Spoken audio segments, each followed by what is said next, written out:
structured, regardless of ownership or any of those matters. It really is related to the municipal address for tracking purposes, and just to identify that that there is a designation related to that specific property. So to answer Tim's question, really the matter before the committee today relates to the designation and the recommendations that are before the committee.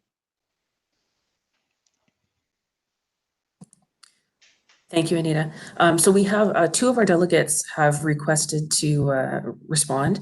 First is Linda, and then we'll have Christine. Thank Linda, you. Can you hear me? Yep. Okay. So when I spoke to David Addington, because I called him prior to this to ask some questions, and Christina mentioned this as well, is that basically what the city has told us, and vis-a-vis the statement as well, is that we're only concerned about designating your building as heritage. We don't want to hear about other problems. That's outside the purview, and I understand, because we're looking at what's before us today. However, given the intense relations ongoing since 2013 and the substantial destruction of the building and renovations and whatnot, I think we need to consider this a little bit differently than the rest of the cases. So I don't think it's as cut as dry as oh well, what is specifically in our mandate. And this is kind of where the government actually runs into trouble. So for example, I myself was harassed in the grand lobby by the builder, and the builder still has access to my unit. The city doesn't seem to care. The councillor is not involved. Quite frankly, I think the councillor, as soon as seeing this in the Spectator, should have got on it and did something to that regard, but no. So we find ourselves here now. Unfortunately, we're discussing these items during an Ontario Heritage Act designation. However, there are things that are happening internally at the building that need to be taken into consideration. And I guess the final say is for you to be sort of, if you want, dictatorial, which is in your right to do so, and tell us, well, we're just designating this building because it's in our right, and we don't need to concern ourselves with these problems and whatnot that are ongoing. And unfortunately, I think like that might be an avenue that many want to consider. What we're stepping here as delegates today to say is, there's things going on here that we need to consider: property descriptions, outdated reports, engineer reports, condo fees, informing people. I spoke to David Addington and I said, well, is it incumbent upon the city to inform owners? And he said no. And he basically said, we have sent this letter out of our own kindness to inform you, and then that was kind of the flavor of the thing. And it's just really unfortunate if the city decides that, oh, well, this is within our right. Who cares what's going on? Doesn't matter what's happening to people. We're just going to go and plow through because it says, by the book, this is what we have to do. This is an appeal to you today to consider what we are talking about, what the issues are, the things that need to be resolved, the property discrepancies, the surveyor's report, like these things. We're appealing to you today. I understand it's kind of like you want to tick your box, get your stuff done, and move on to the next thing.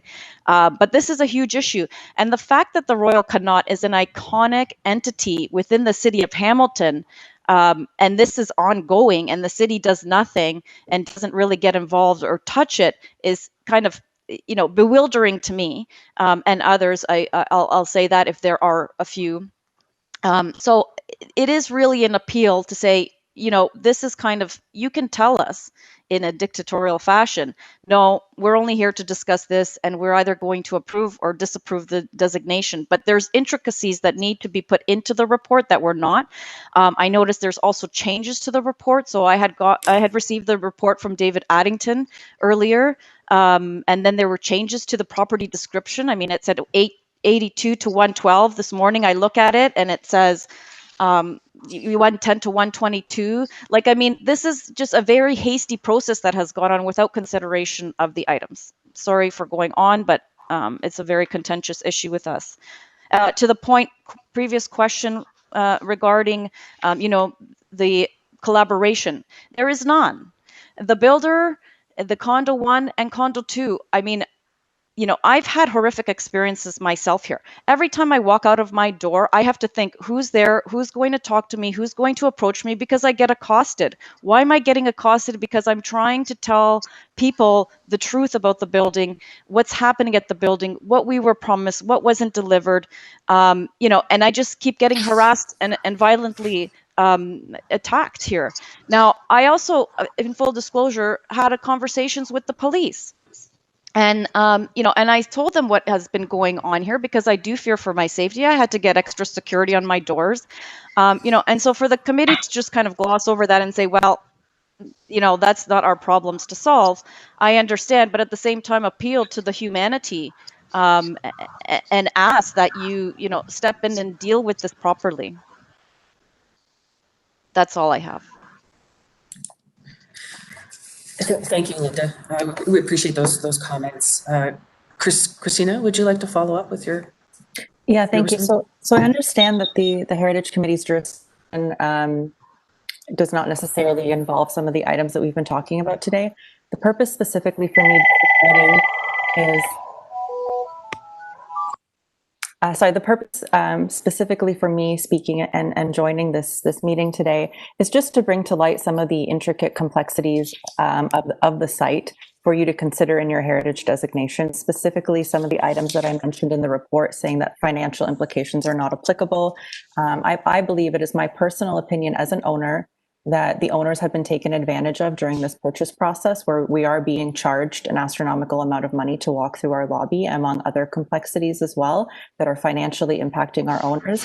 My appeal and ask really is to also sort of consider the collective ownership and humanity side, and just make the report a bit more transparent, and just have a more wide breadth of considerations into the heritage designation, in order for our owners not to be surprised with a new bill for something related to a heritage attribute, and just have to have full transparency on the process as you consider your role specific to the Heritage Committee. Thank you.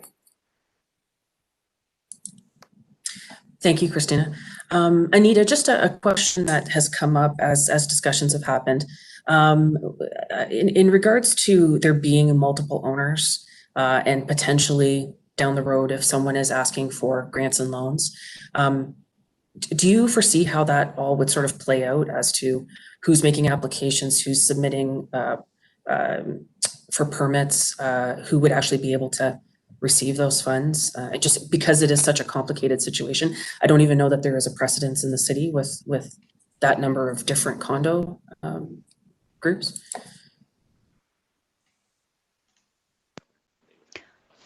Through the chair, I believe David Addington is going to respond to that question.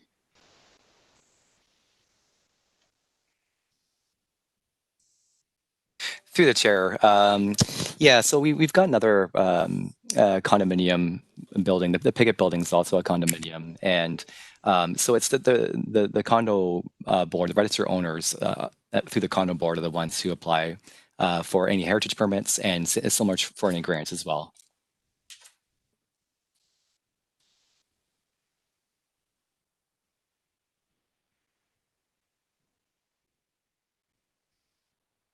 Sorry, can I say something? This is Linda. Yes, you can go ahead. So we don't have a lot of resources, right? So condo 1 and condo 2, we have a set budget that we have to work within. From my understanding, it's to the tune of 600 to 700,000. That's to run the building, take care of ongoing issues. A lot of the stuff, based on the engineer's report, was built shoddily.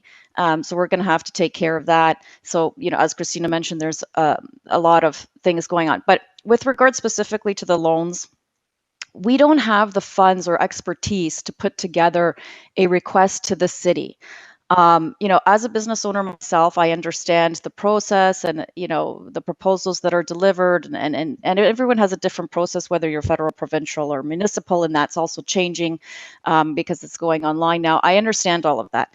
My point, though, is the only person that has significant resources to devote to get a loan or grant is the developer. Let's be frank about that. Is the person who has the commercial units.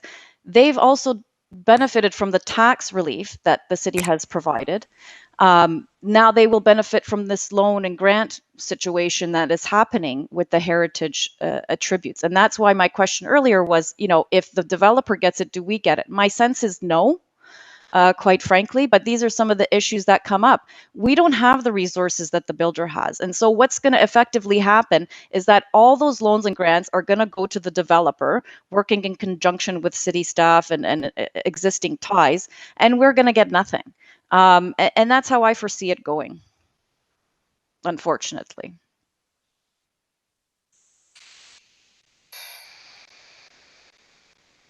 If I may, through the chair, please, I would, it's Lorraine Kohler from the clerk's office. I will ask the committee members and our delegates to bring the conversation back to the report before them. Thank you. Thank you, Lorraine. Are there any other questions of our delegates? If not, before we get into the report, may I have a motion to receive the delegations? I see Bill and I see Karen. So we'll conduct the vote by show of hands and verbal response. All in favor? Okay, and that was to receive the delegations. And any opposed? Seeing none. So we'll now move on to the report. So before us is the recommendation, and I'll read through that, is that the designation of 110 to 122 King Street East in Hamilton, former Royal Connaught Hotel, shown in Appendix A to report PED 2159 as a property of the cultural heritage value pursuant to the provisions of Part 4 of the Ontario Heritage Act be approved, that the statement of cultural heritage value or interest and description of heritage attributes attached as Appendix B to report PED 2159 be approved, and that the city clerk be directed to take appropriate action to designate 110 to 122 King Street East, Hamilton, former Royal Connaught Hotel under Part 4 of the Ontario Heritage Act in accordance with the notice of intention to designate attached as Appendix C to report PED 2159. So that's the recommendation that's before us. I'd ask the committee members to now, if you have any questions, to please raise your hand, and we'll get in the queue of speakers. Thank you, Madam Chair. I see Robin and then I see Karen. Robin, go ahead. Through the chair, can you clarify the address of the designation? I have 82 and 110. That's the start of the address.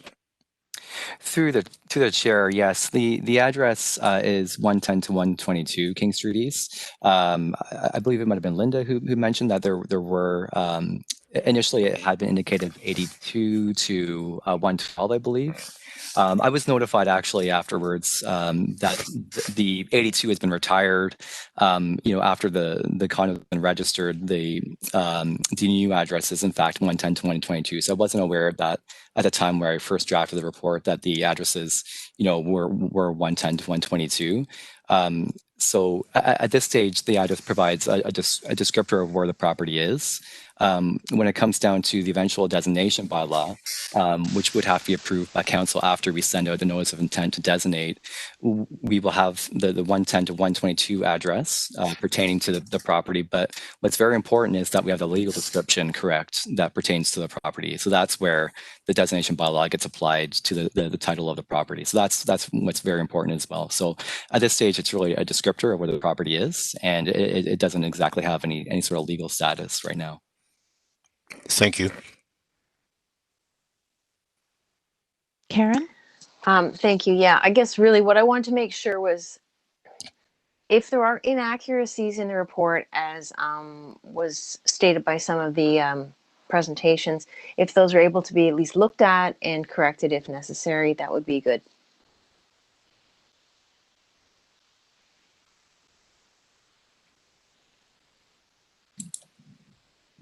David, can you comment on any inaccuracies that may be not Sure. fully Yeah. documented? Through the chair, I think one thing that came up, and I'm not. The one thing that came up, I think, that was mentioned that in the cultural heritage assessment were that the iron balconies and some other elements that were listed originally in the cultural heritage assessment done in 2013. the elements that have been removed, such as the iron balconies, they are not actually in the recommended description of heritage attributes that's in Appendix B of our staff report. So there actually is an inaccuracies from that point of view. So what staff did, what we did was we looked at the recommended attributes of the from the culture heritage assessment, and we reviewed to see, had they been altered, had they been removed, and the portions or the items, such as the old bronze storefronts, the spandrel glass, some of the sills that have been removed, they've been actually removed from the initial statement of cultural heritage value or interest that was recommended by the consultant back in 2013. So now it's been updated to reflect its current state of the building that exists today. I'm not too familiar with any other inaccuracies. There may have been the mention of the common elements, and that perhaps that may have been something that it was wrongly described. I think what that would refer to is just the elements that aren't the residential units of the individual owners. So maybe technically it wouldn't be legally a common element, but they're the elements that are sort of open more so to all members, all residents, as part of the sort of a common area of the condo. Oh, in terms of financial implications, those, Christina, that refers to the city's financial implications. So we can't foresee, or we can't anticipate financial implications that could go beyond the city's costs. So that portion of the report is actually the city's. So that's basically a little bit of a note for the Heritage Committee, for Planning Committee and Council.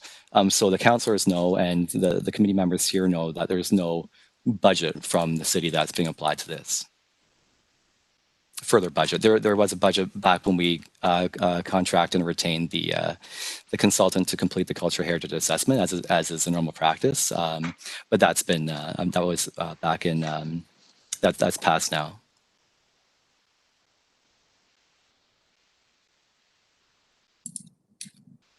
Thank you, David. Any other questions? Please raise your hand. I see Graham. Okay, we delayed designation from earlier to avoid all this legal stuff that we're now hearing. And it seems like we've left the hornet's nest and crawled into the crocodile pit. I'm actually thinking I'm not comfortable recommending this designation in the middle of all this turmoil at ownership, who gets the money, who gets the grants.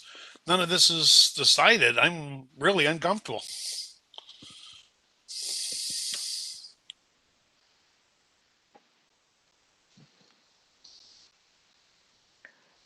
So it looks like we have Janice and then Tim. Thank you very much. Thank you, Graham, for saying that. I had my hand up a little bit earlier, and there are a couple things I'd like to say. Number one, same issue as Karen had with the so-called inaccuracies of the report, and I think that's why I asked for Linda to send me her notes through. And thank you, David, for clarification of some of those, but I certainly would like to go a little bit further. And secondly, Graham, thank you. I also agree with you on that, and I would suggest that this we need to collaborate, and we need to have the interests of our residents across the city with us. With what's going on, I think it sends not a good message for heritage. And as Graham said, we've waited this long, but I think some of these things have to be straightened out. So I'm with Graham on that one, and I'm certainly with Karen on the other one. Thank you. Thank you, Janice. Tim, I believe you were next. Yes, thank you. Through the chair. I just have a question through the chair to David, the staff. Just one question. If we defer or decide not to go through with this recommendation today, what protections does the Royal Connaught have still on it? Is it just basically registered? Thank you. Through the chair to Tim, yeah, it's currently on the register. Yeah, so it's protected from demolition. Essentially, it's got interim protection from demolition. But sorry, through the chair, follow up. That doesn't protect the facade or any other things, like they could stucco over top of the brickworks on the Edwardian Hotel, or they could remove other features, or those are still protected. Through the chair, that's correct. So the features aren't protected, so they wouldn't be required to go for a heritage permit.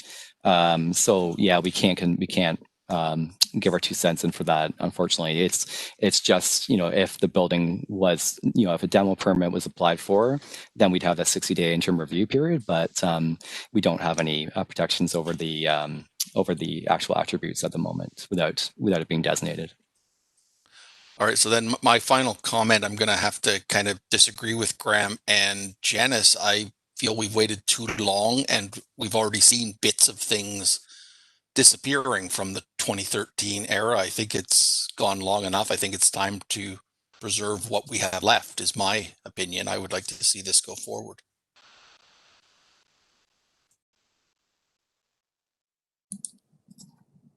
Do we have other questions? If there's no new speakers, I think Graham has a follow-up. Yeah. Thank you. I know Tim's got different concerns than I have. We delayed the designation so all those things could be removed. It was like part and parcel of the deal with the builder. Like I say, I'm still really concerned. We waited this long, and we're walking in the middle of a hornet's nest. We're gonna stir up more turmoil in the property. I don't see how we as citizens of the city in Hamilton can recommend putting fellow citizens in worse shape than they are right now. Like, it's just the way I look at it. That's my personal feeling.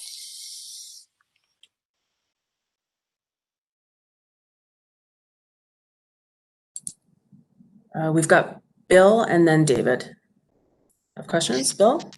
Thank you. Just a comment. I'd like to actually see this go forward. It's been a long time in coming, and we do need to protect the building through a designation. I know that, and I feel for the residents and their concerns, although I didn't hear strong objections to the actual designation. Which actually goes back a number of years. I think the lesson learned is we should be very careful about delaying designation while development occurs to give the owner some flexibility during the development because we end up with all these problems after the fact. If everything was put in place before, residents would have a good understanding of what the requirements are, and the condo corporations could be able to budget on that process. But I think we've waited a long time. I think the concerns about the finances and the corporations are another issue. And I really do think we should move ahead with the designations at this point. Thank you. Thank you, Bill. David, you're next to speak.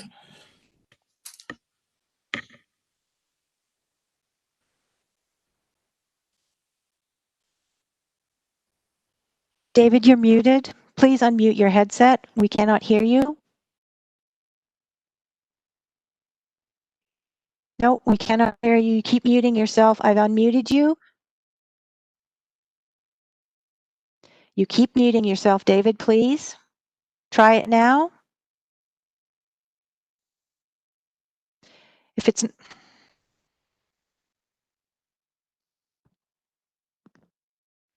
David, I'm sorry, we cannot hear you. Please take your headset out and plug it back in.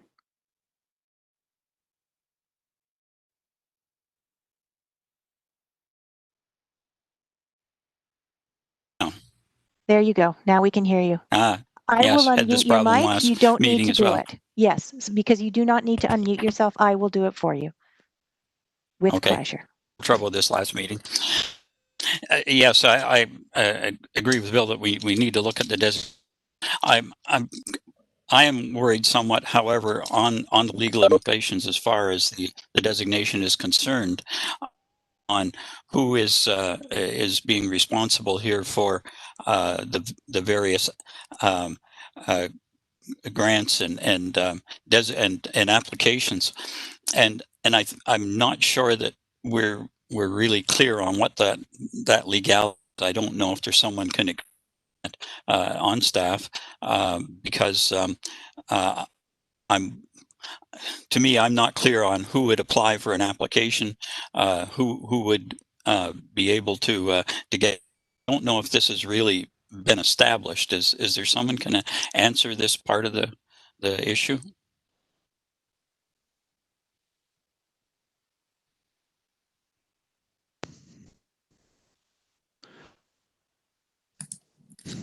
David, Good morning. Steve. Good morning, Madam Chair. Morning, Steve. Under the city's grant programs, we require that the registered owner of the property make the application for the grant or to authorize somebody to apply on their behalf. As it relates to a condominium corporation, it would be the condominium corporation itself that is the registered owner, so that the board could either authorize the president of the condominium corporation, their project manager, or some other agent to make the application. Or it could be in a situation where the board could authorize an individual unit owner to make the application with the board's consent as it related to a heritage grant. So I was thinking of a situation like if you had a townhouse development and it was a condominium development and one of the units needed, say, a new roof, the board could authorize a individual unit owner to be the person that would make the application on behalf of the broader condominium corporation for that heritage grant to do those works. It would really, I guess, boil down to, based on the condominium description, what is the mandate of the responsibilities of the broader condominium corporation versus the individual unit owner, i.e., I own the kitchen, so I don't need the board. The board wouldn't renovate my kitchen. But if we had a leaky roof in our condominium, it would be the condominium corporation's responsibility to make the application to fix the leaky roof.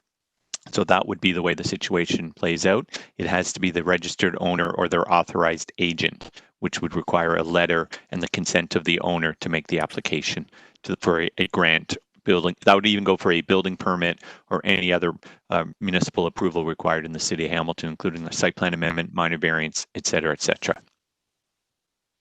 I trust that clarifies the matter. Through the chair, yes, I understand that aspect of it.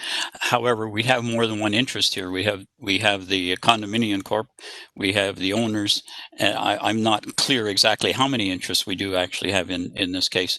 So how do we, or how does this, or even the committee here, approach an application from one of these various interests? That's, I think, is my concern here. Through you, Madam Chairman, the unit owners are effectively shareholders in a broader corporation, and it would be the corporation that would be making the application, not the individual shareholder.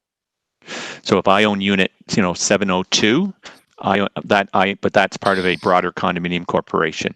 So it would be the broader condominium corporation that is recognized as the registered owner, as opposed to owner of unit 702. And that's just the way that the legislation is written. That is the corporation. That'll be the corporation that receives any of the mail outs from the city of Hamilton in terms of, and then it gets sort of distributed to the individual unit owners within that by the condominium corporation. But we recognize it as that the legal entity is the condominium corporation. Thank you, Steve. We have Trevor Kopp would like to speak. So Trevor. Yes, thank you very much. Mr. Robichaud has stumbled into the exact complexity in the problem here. You've described the ownership and the condo board as being the same thing, which they are not here.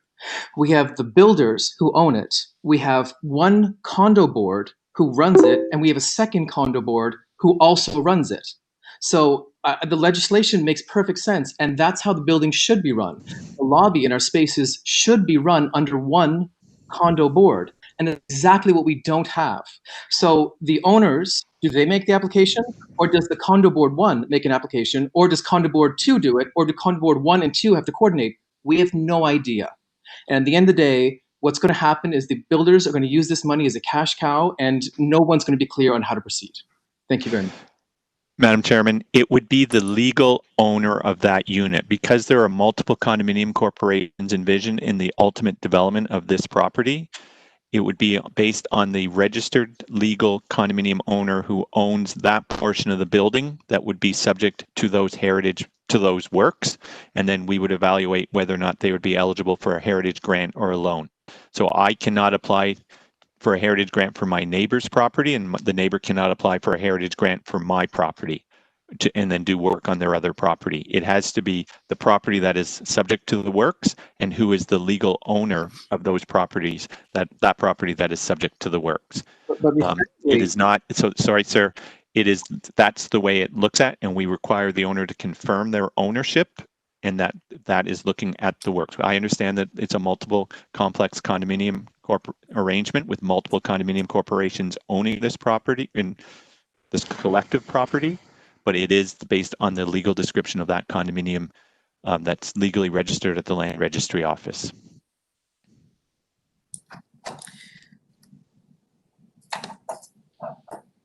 So I think we have the report before us, the recommendations that we need to vote on.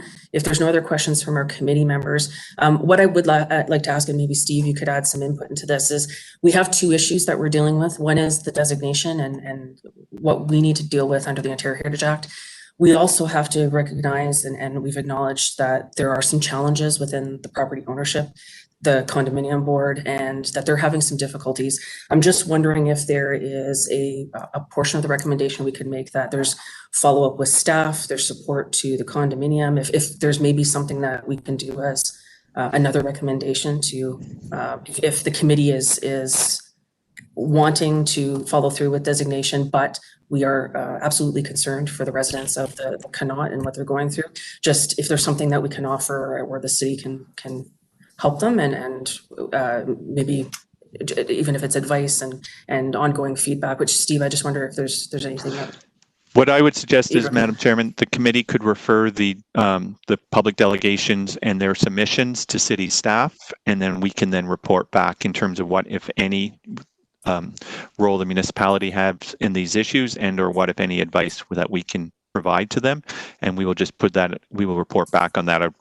There's limitations, i.e. city legal staff cannot give third parties legal advice, but we will report back based on all those submissions and the issues that have been identified, and then that go above and beyond or separate from the actual heritage designation itself, and have a commit to follow back up to the committee or with the residents directly based on what their advice and the concerns that they raised today in terms of how the condominium and the property is functioning. Yeah. And then delegations should be made aware of the planning committee as well. Sorry, that is correct. Ultimately, the recommendation from Heritage Committee will go to Planning Committee, at which time these Planning Committee will debate the merits of Heritage Committee's recommendations, and the residents have an opportunity to request to appear as a delegation or to make written submissions to Planning Committee before Planning Committee makes a decision, and ultimately they can that correspondence can be referred to Council for consideration as well. Okay, thank you, Steve. So we have before us the recommendation as is. The committee can choose to vote on that or make an amendment, or if so chooses to defer on the decision. So we need to put forward some recommendations. Is there a motion to come forward? Janice? I would certainly like to make this motion, but I have to write this out. So do we have time so I can get all the points? I'm looking at what Steve is saying, and I'd like to sort of go off on that. I'm a bit I'm a bit confused. So let's start. First of all, do we vote to agree to designate or not to designate? Is that one of them? If we agree to designate, do we add the other suggestions to take this off, to put our recommendation forward to planning so that they can hear the folks from the Connaught and add our concerns and suggestions moving forward? And will this then continue there, or is everything going to come back to us? I'm a bit confused. So Lorraine's going to provide some comments. Okay, good. Thank you, Janice, for your questions. If I'm understanding everything correctly, what I would recommend is that if the committee is in agreement, to vote on the recommendations as they stand, and then to have as a separate entity a staff direction that Steve Robichaud, that the director was speaking to, about referring the delegations to city staff for their advice. And as far as letting the delegates know that when there's the planning meeting is happening, that's an administrative, that doesn't have to be in a motion. So that is what I am recommending, if I understand the situation correctly. The job of the committee today is to either amend the recommendation in the report to say something different, but the staff direction about delegates seeking advice of city staff can be done separately. Okay, that doesn't impact the outcomes. The outcomes are the same. Does that help? Oh, I'm sorry. I am really confused. Amending the recommendation. Am I thinking that is the staff direction from Steve Robichaud to refer these delegations to planning? That we accept? No, Oh, Janice, okay. that's I'm not missing it. that. Sorry, Yeah. sorry. Okay. So I'm also going to ask our delegates, if they are actually speaking right now, to please not speak. Thank you. This is the committee has an important decision to make.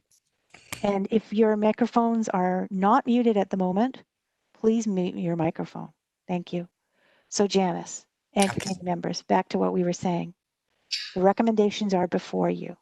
It is your decision what you wish to do with them. Regarding the delegations seeking advice of city staff about the separate issues and real issues that they are having, that is not part of the report. And that would be separate. And staff can be, if the committee decides to, can be directed to speak with the delegates, as Steve Robichaud was saying earlier. Does that make it any clearer for you? Yeah, yes, it does. Thank you. Thank you very much.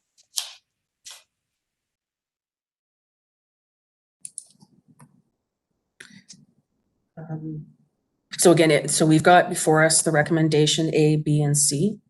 If there was any concerns with what is said here, then this is the time to amend that portion. If the committee agrees with how it is stated and there's no concerns in regards to the designation, then we can move forward with the vote. And as as Lorraine mentioned, you've got the recommendation in front of you. As mentioned, our direction to staff in regards to having follow-up with staff, support to the owners in the Connaught, if there's any connection of council, getting the councillor involved, that we can do as under separate staff direction. Janice, you had a question? Sorry, Janice, I can't.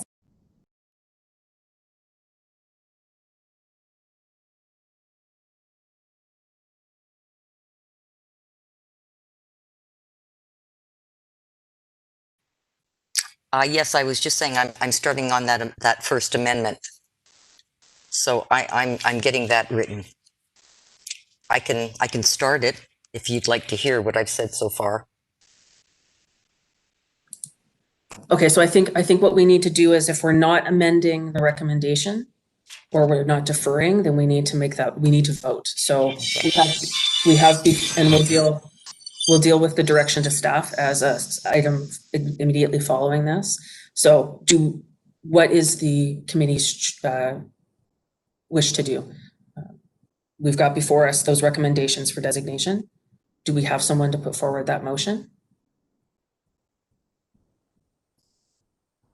I see Tim and I see Karen Burke. Okay, so we'll conduct the vote by show of hands or verbal response. So all in favor? Will, do you have a vote? I have to unmute him, sorry. Will, go ahead. Yeah, I don't know if you can hear me. But Yep, we can hear you. Oh, yeah, okay. Yeah, I'm not in favor of the designation, so it'd be a no, I guess. Okay. Okay, and Sorry, now, sorry, Madam Chair, pardon the interruption. I'm going to need to see those hands up again in favor. If you are in favor, please raise your hand and keep your hand raised. Okay, I'm actually, please keep your hands raised if you are in favor. I'm counting the votes.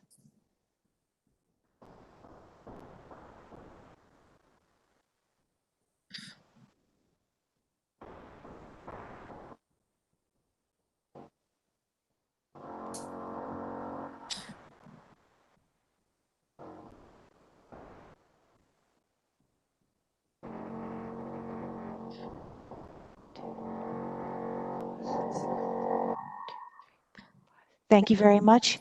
Madam Chair, continue. and any opposed? David, you haven't voted either way.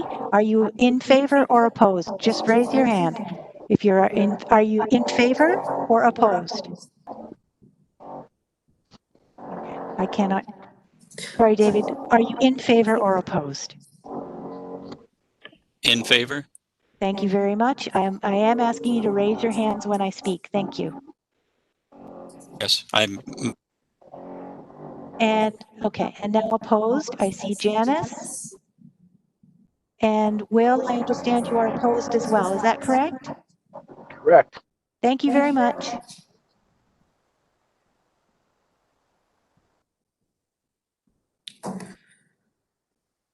Madam Chair, if I may, one last interruption to say that the vote has carried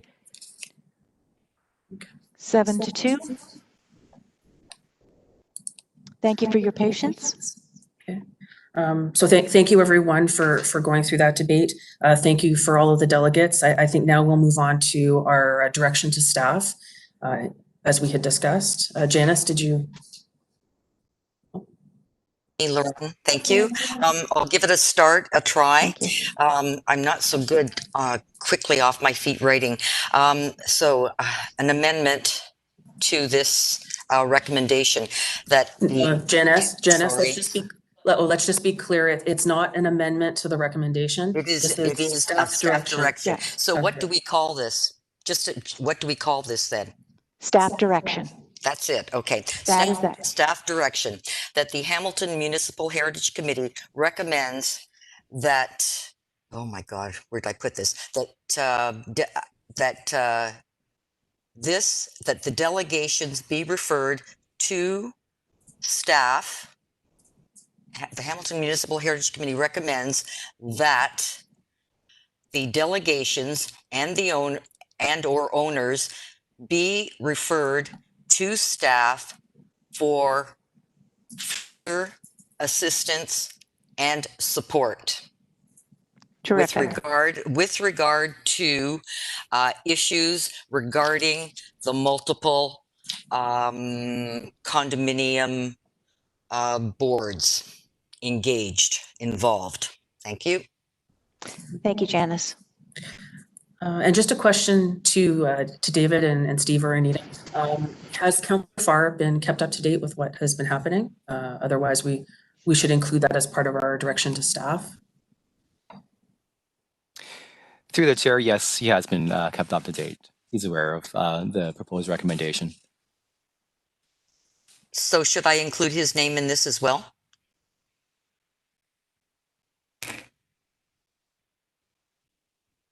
Staff?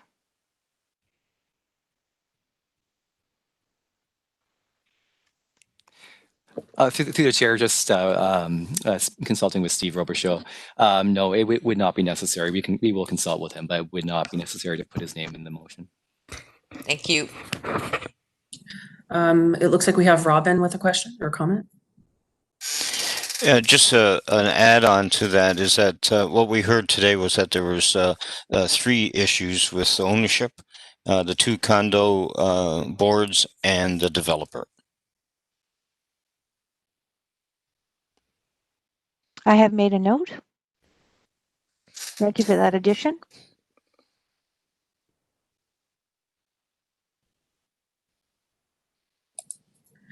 Are there any other comments or concerns or items that we want to address under that staff direction? Any other input that we provide? Seeing none. So as Janice had stated, Lorraine, did you want to read that back? Sure. Can you all hear me through my headset, by the way? Yes. Okay. Thank you. Sorry, it just sounds a little odd to me today. That staff be directed to, oh, no, I've mixed it up a bit. The staff be directed to give further assistance and support to today's delegations with regard to issues, their multiple the issue of their multiple condominium board and issues with the developer. It will definitely sound a little bit better than that when I have it fully written out, but if you are in agreement with that general wording, I will use that. If the committee is in agreement with that. Is it the committee's desire that staff report back to Municipal Heritage Committee regarding? Good point. With an update? Okay, and with a report back to staff, with a report back to the Hamilton Municipal Heritage Committee.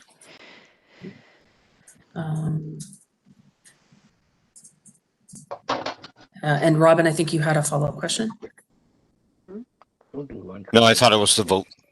Oh, okay.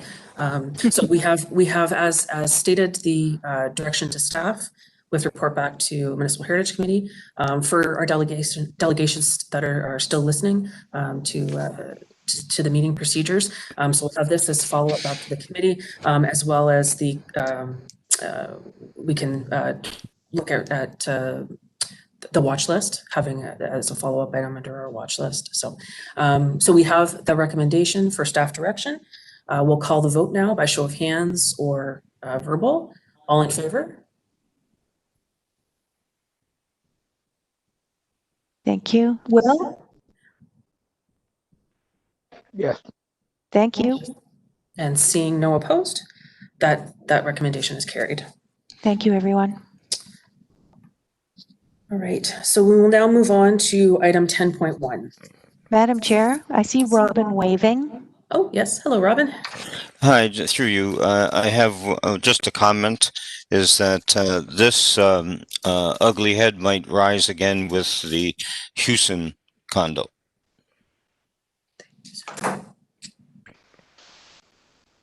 Perhaps you'd like to discuss that offline with staff? Okay. All right, so we're moving on to item 10.1.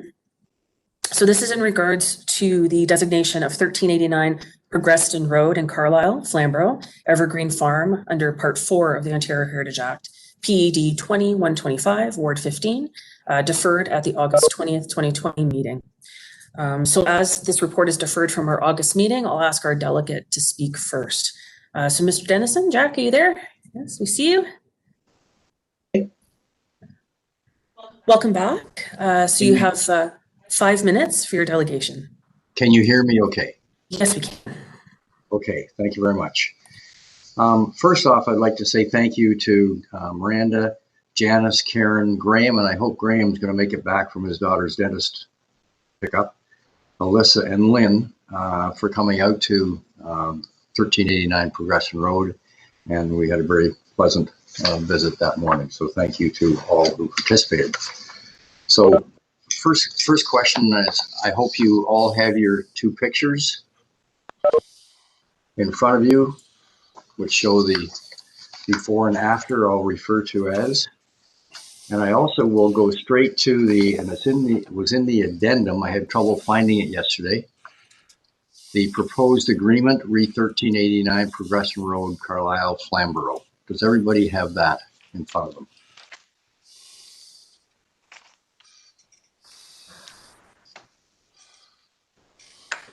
It looks like this if you... Mr. Dennison, go ahead. They do have all their documentation.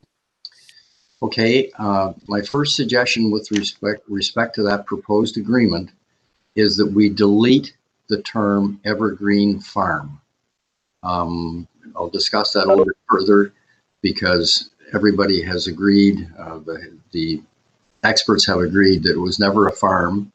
It was actually an industrial site. So I think it fits better, and particularly with the ruins being focused on, that instead of saying Evergreen Farm, because in honesty, that's a name I gave it in the 80s, that it be referred to as Progreston, the Progreston Woolen Mill. Because that's really what the ruins are, and that's what the focus is. So then Hamilton Municipal Heritage Committee, September 17th. So the verbiage at the start is rescind the existing notice of intention to designate NOID and issue a new and modified NOID to include heritage attributes related only to the bank barn and stone rubble ruins from the former Progreston Woolen Mill. And with the following conditions will be secured with the owner. A, that the replacement house shall be constructed in accordance with previously approved architectural plans presented to the HMHC, which plans have been designed to resemble the existing Gothic revival structure. That the bank barn be maintained, that's B, in situ to support the associative and physical cultural heritage value and the contextual value of the property in the development and cultural heritage character of the settlement of Progreston. So that again refers to Progreston. That the stone rubble ruins that may be the remnants of a mill will be cleared of undergrowth to ensure that they are visible from Progreston Road. And by the way, to those of you who were there, I have finished clearing that. I've repaired the boards and posts out front, and so it does look better now. And finally, that a commemorative plaque describing the history of the property will be erected on the municipal right-of-way with input and approval from the Hamilton Municipal Heritage Committee. And that plaque could focus on the ruins because that's really what the history is. And so it becomes really the Progreston Woolen Mill ruins, and that makes good sense. So going forward in my comments, under statement of cultural heritage value or interest, it does make reference to Freeman Green, son of Billy Green the Scout, and Harriet Ann Howard, purchased from James. The property included the former owner's four-log house, which isn't the case, and building construction circa 1885. Freeman and Harriet started a woolen mill in the former grist mill building, and it's referred to as the Progreston Woolen Mill, so perfect. It became an important pillar in the local economy as the mill processed wool from local farmers. So really that's what the focus is. And under historical associative value, as I said, I named Evergreen Farm in the 80s, but was never a farm as outlined by Leah Wallace. It was an industrial site, 10 acres, far too small for a farm. Again, in the design and physical value, that makes reference to the property as a rare example of remaining farmsteads within the Flamborough area. Well, as again, that was never a farm. No log cabin remains, according to the engineer and the heritage planner. Skipping forward, on the east section, under the heading the description of heritage attributes, makes reference to the semicircular window, which you all saw that those are windows that I installed in 1982. The symmetrical front facade and covered porch with wooden columns and decorative bargeboard. You can see that those wooden columns were from the 50s. Mr. Dennison? Down, yes, dear. This is Lorraine Kohler from the clerk's office. I'd like to just gently remind you that you're here to speak to new information.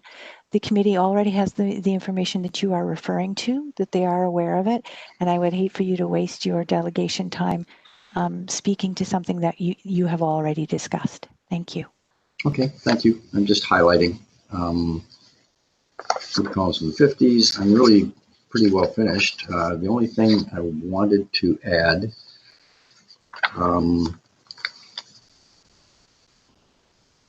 was just a suggestion, because I had some issues, with the November 1st letter that was sent to the property owner at 1389 Progression Road. I really struggled with that. And my suggestion to you folks and to the city is the Hamilton needs to review this policy to required registered mail notification with some communication back. They can follow up to, if they don't get anything back from the registered mail, they should follow up with phone calls. It's too important, whether it's my situation or whoever's, that Hamilton know that the property owner has been notified. And that's really all I have. So I didn't need 5 minutes, I don't think.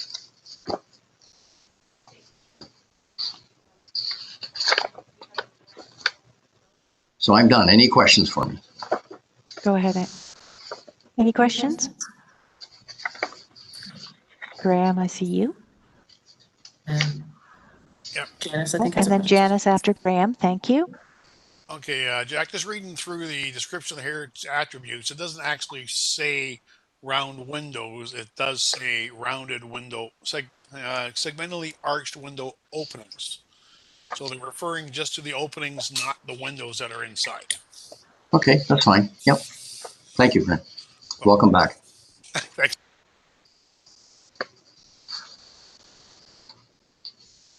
And Janice is next. Thank you, Jack, for our site tour last week. It was a pleasure to be out there. And I really do agree with you as far as the name of this property. And I do like, especially having seen those ruins, Evergreen is just kind of fun. Thank you very much.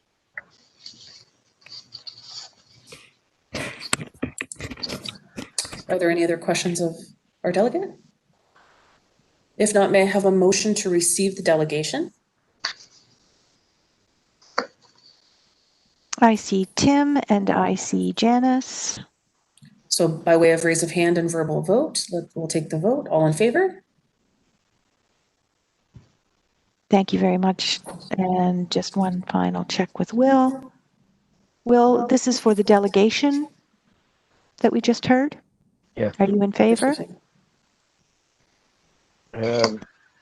This is just to receive the delegation, Will. Oh, yeah, of course. Yes, of course. Thank you, Will. That carries, Madam Chair. Thank you. So we'll now discuss the report. Miranda Brenton is here to answer your questions. So can we have any questions from the committee members to Miranda?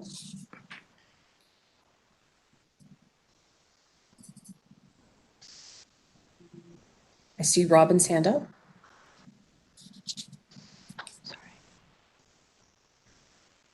The delegation mentions the plaque. Now, if it's a designation, where would the plaque go on? And if it was a heritage plaque, a historical plaque, and it would be on the city property, not on the building itself. So we're dealing with two different plaques here. A designation plaque and a historical plaque. So there would be two plaques on this property. So through the chair, if we could address this, what we can do is we can actually combine the two. So in the sense that we'd have the information plaque that would also post the designation plaque associated with it. So it would be much more informative and it could offer a good opportunity to combine the both. And as Jack was mentioning beforehand, and it was pointed out to on the site visit, a location that was be more accessible to the public rather than putting on the building and far away from public view. It would be at a place where you could come and the public could see it with little impetus of the property owner.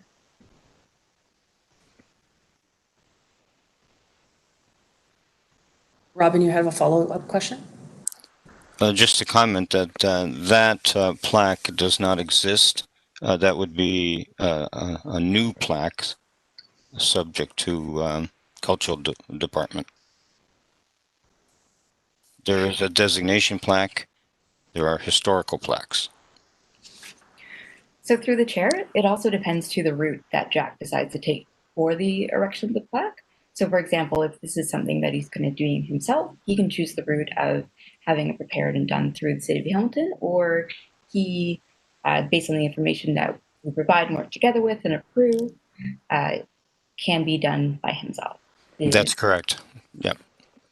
Yeah, so it depends. A citizen can put up his own plaque on his own property.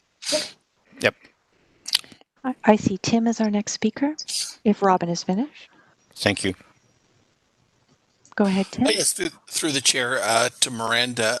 Unfortunately, I wasn't able to go out for the site visit officially a site visit to the property.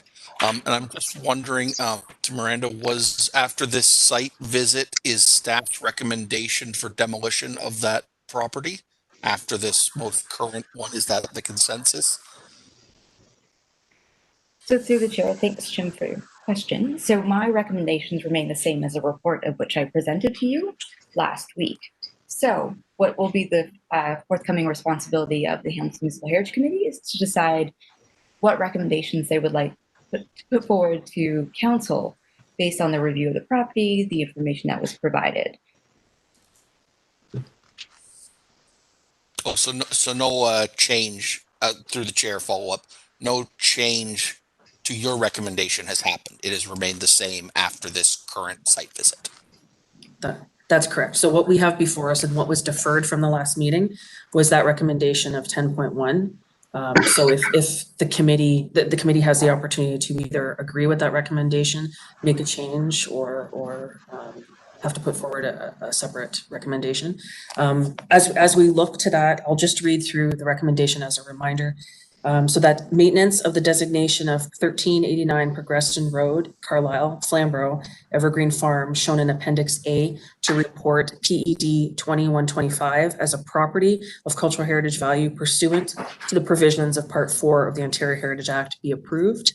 That the statement of cultural heritage value or interest and description of heritage attributes attached as Appendix B to report PED 2125 be approved.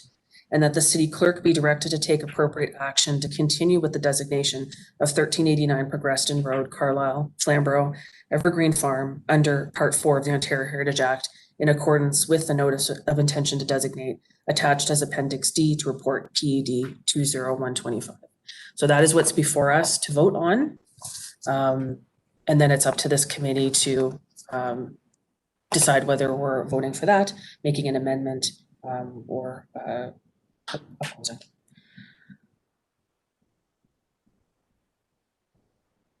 Do we have further questions? I see Lynn and David. Oh, oh no, sorry. Yes, absolutely. Lynn, pardon me. I guess my question is, if we want to, can we withdraw this? Can we change it? How do we go about? From my point of view, after viewing the property and looking at the dates of the changes to the building, I don't think that there is value for a heritage property. It's not livable. Some of the attributes that were in the report are clearly wrong. I think I agree with Mr. Dennison's view that it's more the mills and the associative historical value of the property rather than the house itself.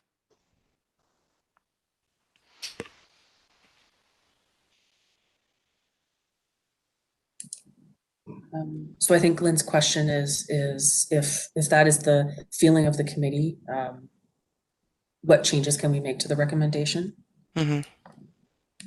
So through the chair, as was described in the report, the committee has the option to move forward the recommendations as presented.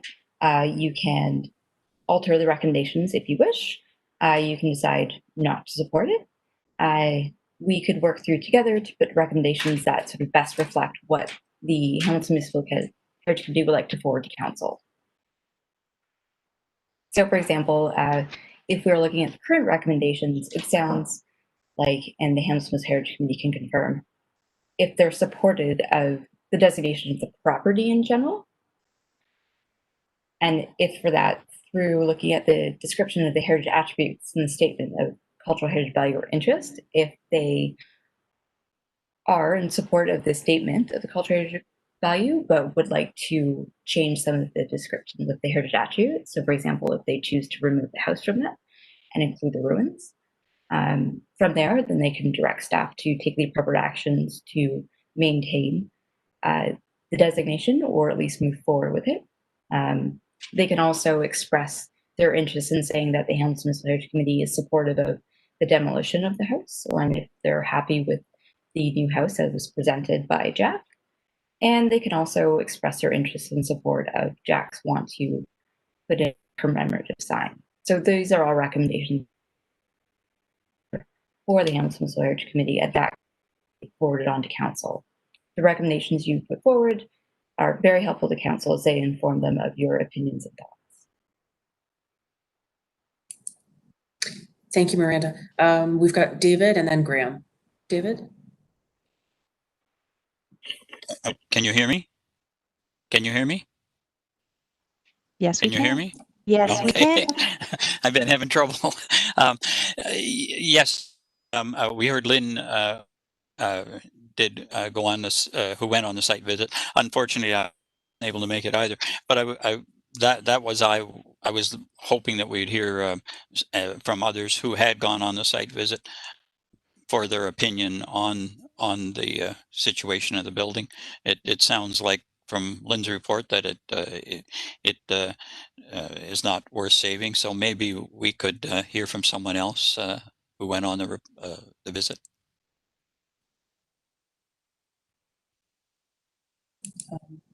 I think Janice wants to provide comments to that question. Yes, I was on that visit along with others, and there is no way that house should not. It has to come down. It absolutely has to come down.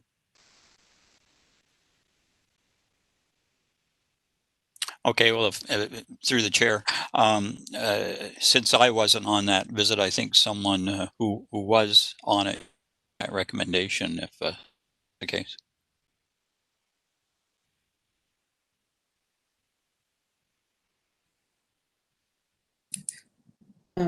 Karen, you were on the visit as well. Did you want to add a comment? I just want to say that, yes, I was on the visit and I'm a great supporter of old houses. I think they're beautiful. But in this case, I agree. I think a lot of this has been kind of cobbled together. A lot of the other parts of the building have been cobbled together. And what would be left if you took that all off and tried to preserve this shell, which is in really quite terrible condition, I don't think it's worth it.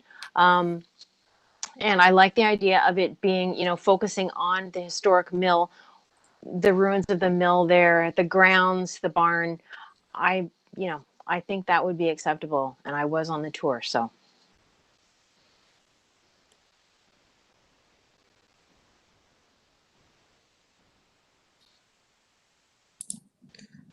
David, did you have any further questions or comment?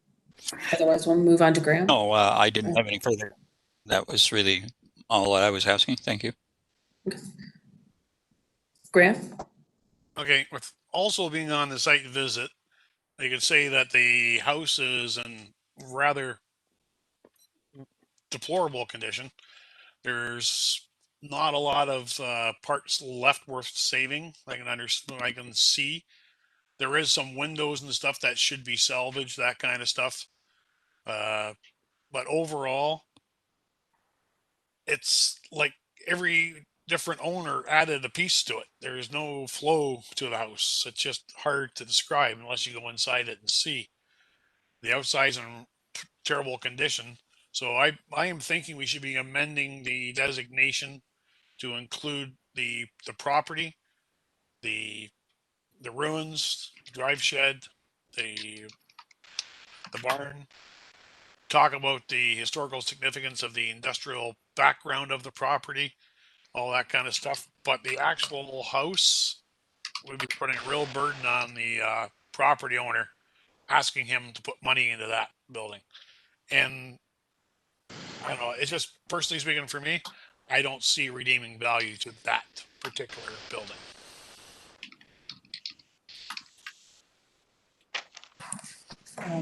And maybe if we can just highlight a couple of, was the board and batten. There's significant rot and damage to the existing exterior finish. Portions of the interiors have been already salvaged by neighbors. I don't know, Graham, if you want to add anything else to, I think there's some significant damage in the basement. Oh yeah, the basement's tiny. It's the floor joists are undersized. What are there are rotten.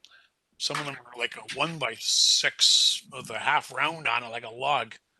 So there's not a lot of good stuff down in the basement.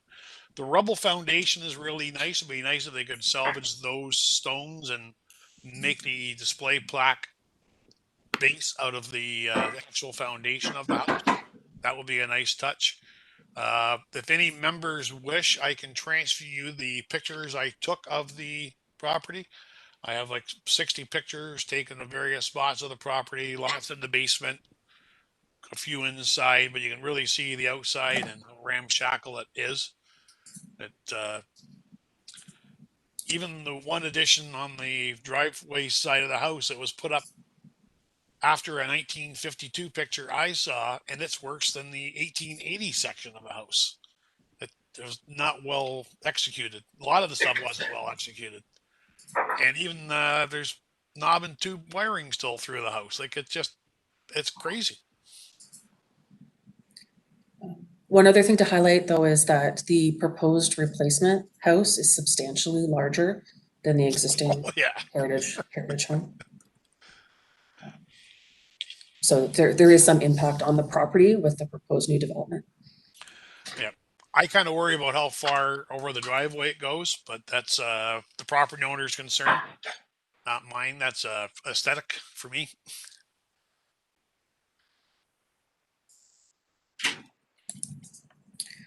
Do we have any other questions or comments? Questions to Miranda? Anything in regards to the report? If not, we would move on to the vote. We have before us the recommendation. We need to put forward a motion as to how we would like to proceed. Graham has suggested the amendment with his commentary. Do we have any further comments? I'm sorry to interrupt. May I make a comment? I'm the lawyer for the city, Jenny Sherrier. Oh, yes. Welcome. I just heard a little bit of comment back and forth on perhaps making some amendments to the notice of intent to designate. And I just wanted to clarify that that's a document that has already been served. So if the committee wishes to recommend changes, I think the appropriate process would be to recommend that council withdraw the existing NOID and issue a new one along the lines of including the attributes that the committee would like to see. Thank you very much for that. Madam Chair, if I can interrupt at this moment, please. I believe that we're going to put the recommendations as they are now up on the screen. And if there are changes to be made to it, we can do that so that everyone can see the changes happening.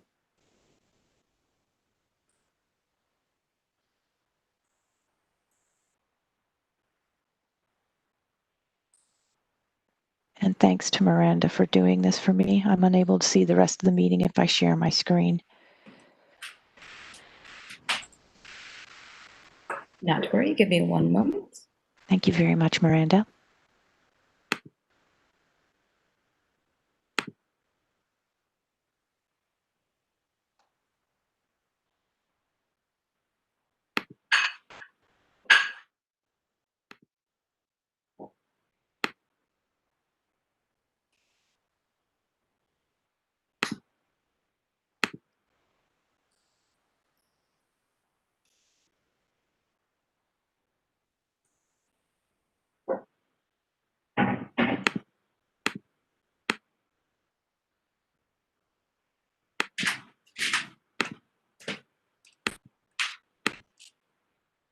So what I'm about to share with you are going to be two things. The first level on this Word document is going to show you what the current recommendations are. And as I was listening, I've sort of put together some suggestions to changes to them, which I think have theoretically captured what the Hamilton Municipal Heritage Committee was discussing throughout the meeting.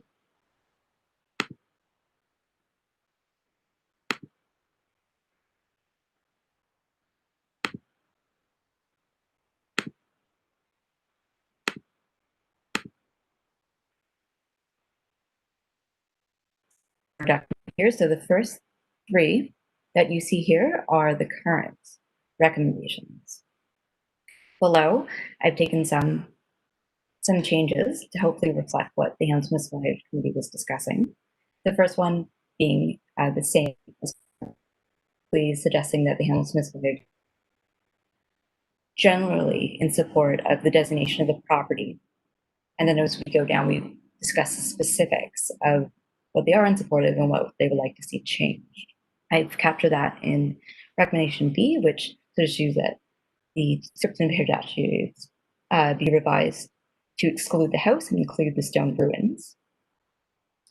And see that staff be directed to take appropriate action to continue with the designation of Progression Road. So as Jenny mentioned, the appropriate action might be the switching out the noids and issuing a new noid. So if we sort of keep this general, Jenny, does that capture our ability to be nimble and do what we need to do to achieve this? I think it may be better to recommend that the existing noid be withdrawn and a new noid be issued. To say that we continue with the designation does sort of suggest that we're going to keep going with the one that is already out there. And I think that's not exactly what I was hearing from the committee.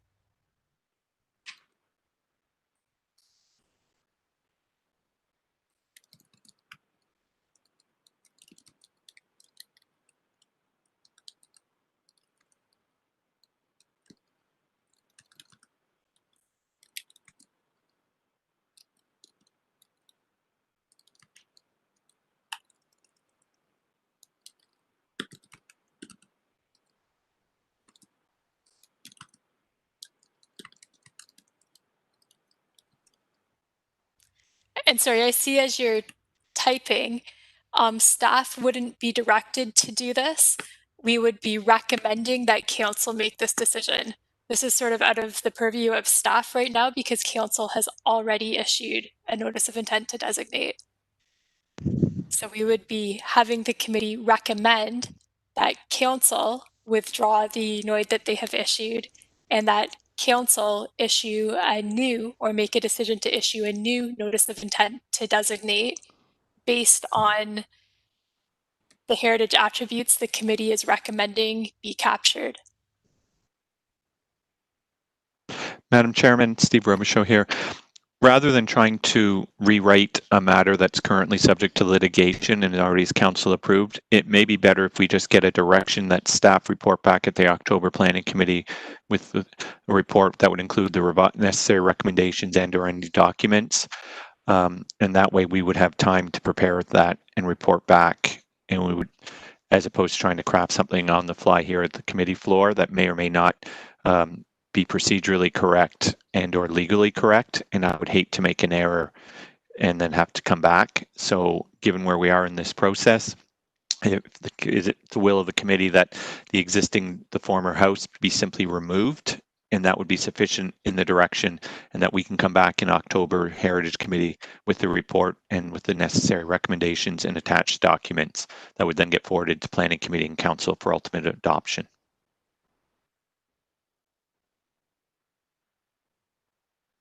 Thank you. Thank you, Steve. I think that may be something that the committee wants to consider. Robin, you have a question? Yes, through you. The delegation and owner also suggested the name of the farm be changed. So Evergreen Farm to be changed to the mill. Through you, Madam Chairman, if that is the direction of committee, we can report back with any of the necessary changes that come out of committee's direction. We would be just seeking direction from committee as to how they wish to proceed.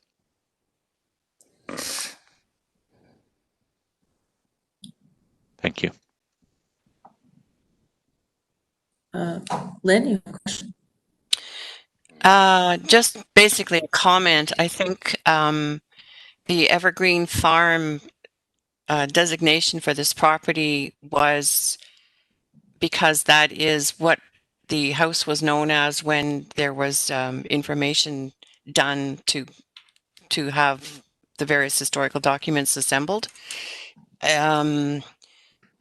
it doesn't necessarily mean that it's a legal name or anything, and I'm perfectly fine with changing the name of this to the Progreston Woolen Mill. Thank you.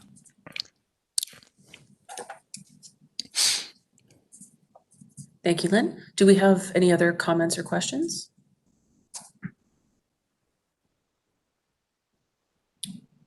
Madam Chair, if I may interrupt for a moment, please, with a question. Sure. Thanks. It's Lorraine Kohler here. My question is to staff. Is the suggestion that the report that is before us today be deferred to an October meeting, or that it be approved in some manner today with a new report or another report coming forward in the October meeting? I just need clarification of that from staff, please. Thank you.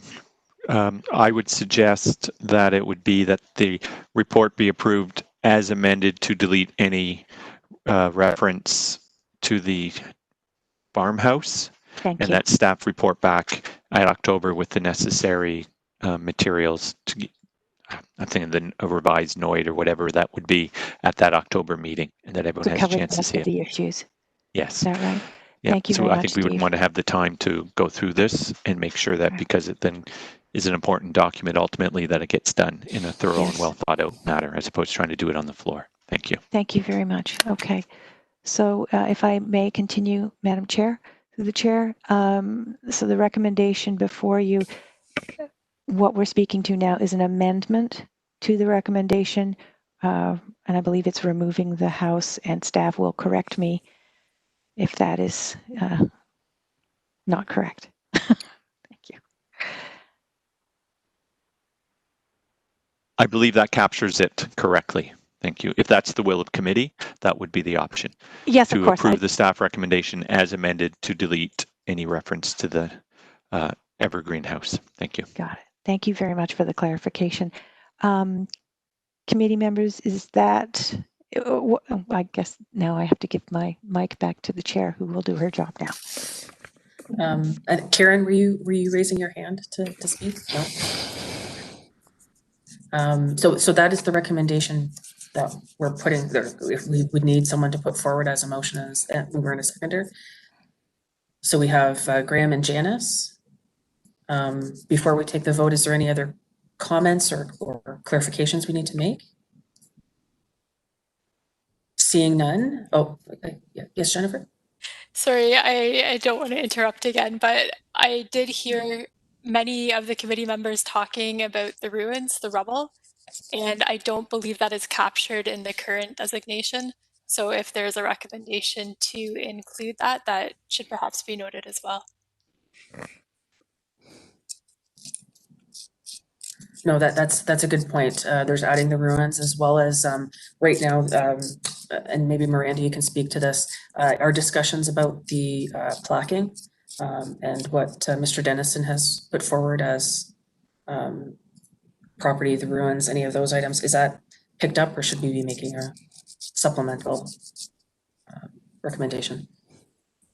We could definitely include the point of the plaque for sure, and then the rest of the specifics related to everything else we can come back for next meeting.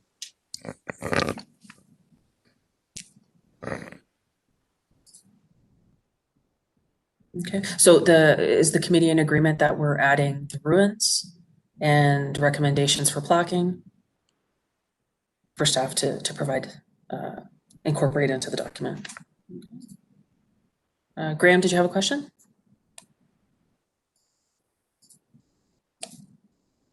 But on the subject property, it says the drive shed and stone rubble ruins from a mill on an irregularly shaped approximately 4.52 hectare site.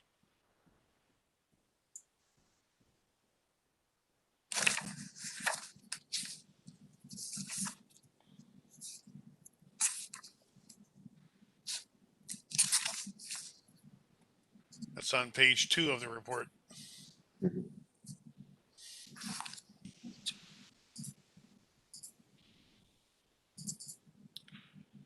And then the agenda is page 88 of 180. Right at the very top.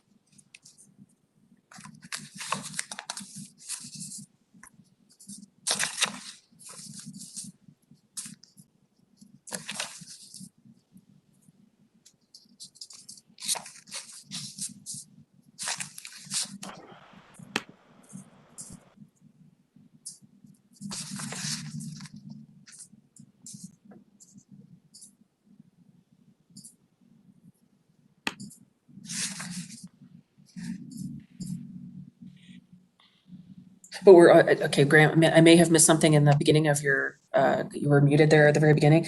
We're talking about the ruins though. That's what you're referring to as the, It says drive shed and stone rubble ruins from a mill on an irregularly shaped property. Question? Janice? Yes, just a question. Is that, but don't we need this listed under attributes? If that's just part of the property description, it's got to also be included in the attributes. Is that not what our young Miss Jennifer was saying?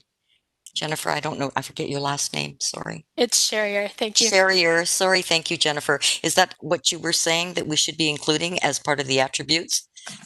If you want it to be included as an attribute, my understanding was that it wasn't included in the current list of heritage attributes right now. And to me, it's important because that's what the placking is going to be all about.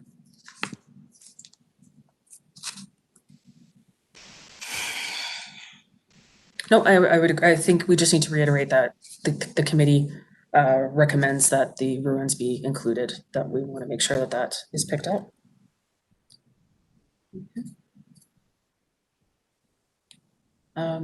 So Lorraine, do you need to make reference to the recommendation or read it back at all?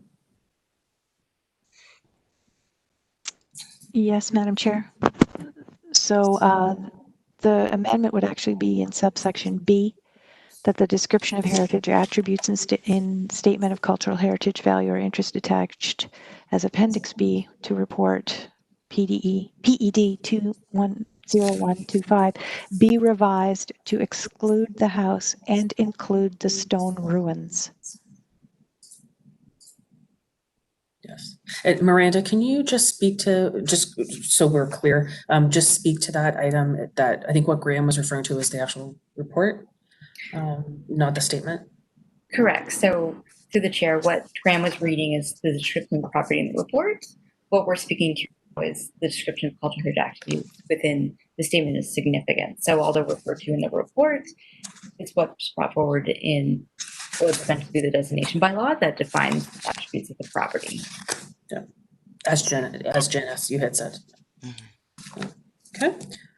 So that is the recommendation. Do we have a mover and a seconder for that? I think we had Graham and we had Janice. Okay, thank you, Graham and Janice. So we'll ask a vote for show of hands or by verbal vote. All in favor? Can I please make a comment? Oh. I believe that is Will. Oh no, that's Jack. Pardon me. Pardon me, everyone.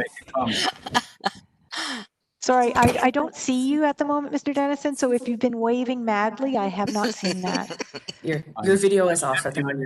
It should be on your screen. I think it's an issue with your bandwidth. Sometimes the video will kick out and we won't see you. I can hear you clearly, I just can't see you, but that's fine. You can go ahead.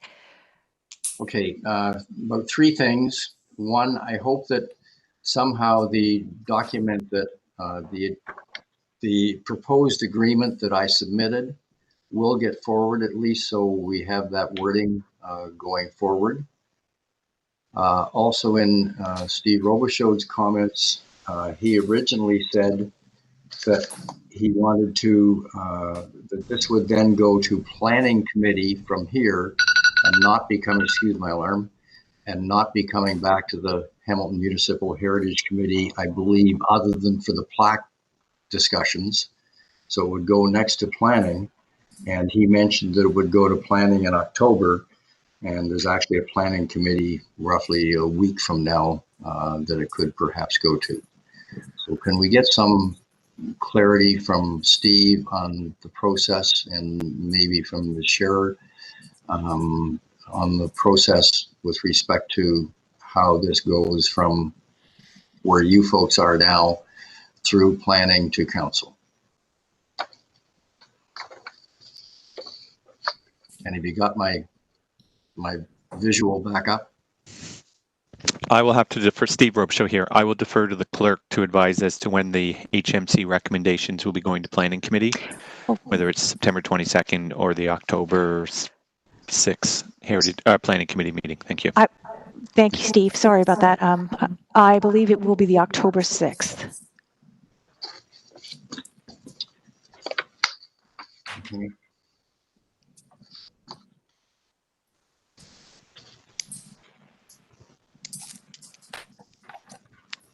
Janice? Just a question on process again. If it is going to planning October the 6th, will we get a chance to see the actual revised recommendation? Because we don't have a meeting prior to October the 6th. I can share that with the group if you wish. I would like to. I think that's important.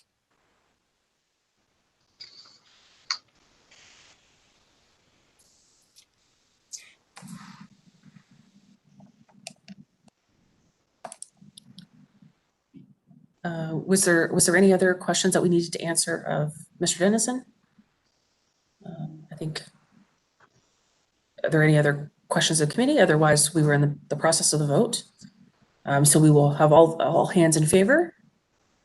Please raise your hand.